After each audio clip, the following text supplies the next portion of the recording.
Let me continue. I will just multiply a1 inside a1 sine omega t into cos phi 1 plus a1 cos omega t into sine phi 1. Okay, just multiply a1 inside. Similarly, I am going to multiply a2 also.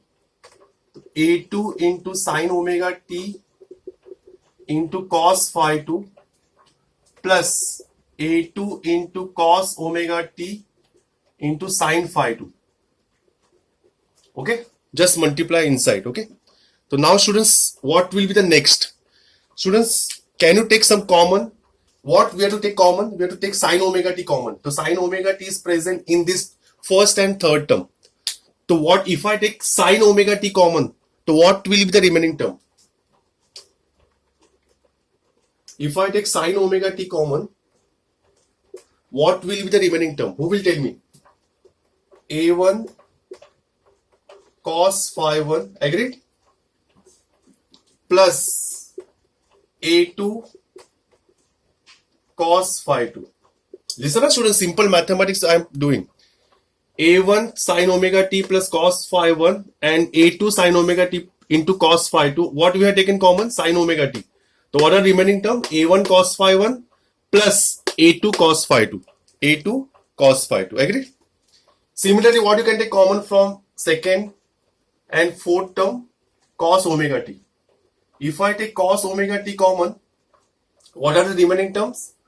a1 sin phi 1 plus a2 sin phi 2.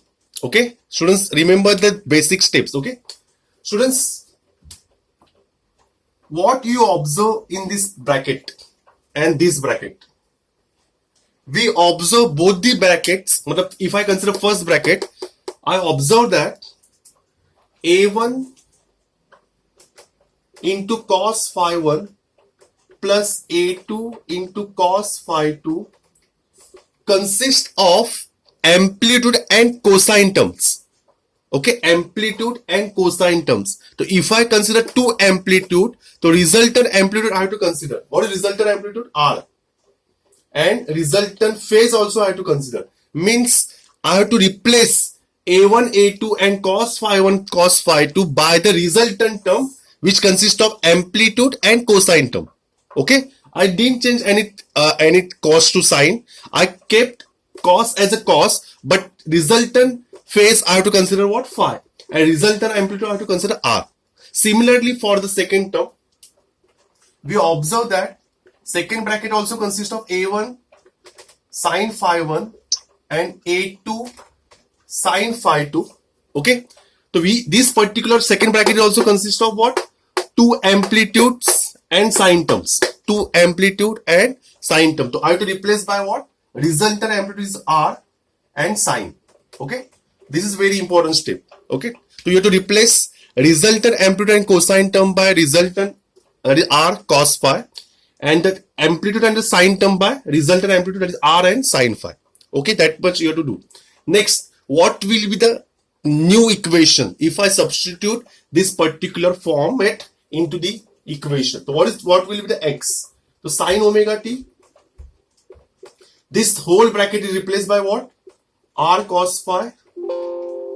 Similarly, plus cos omega t, the whole this bracket is replaced by what?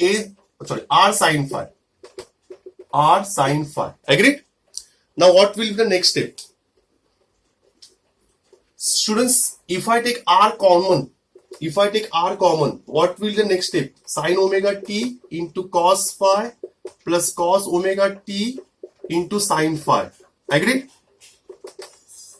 So Karthik, will you tell me the answer of this again formula? Which formula? Sin omega t cos phi, cos omega t sin phi का formula क्या होगा?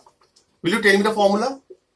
R sin omega t plus phi, which is reverse of this sin a plus b. So we got x is also equals to R sin omega t plus phi. So we observe that resultant SHM is also a linear SHM. What is general formula for SHM? A sin omega t plus phi. So this resultant SHM is also the SHM. Okay. From this we understood resultant SHM or composition of two SHM is also SHM. Hope so you understood.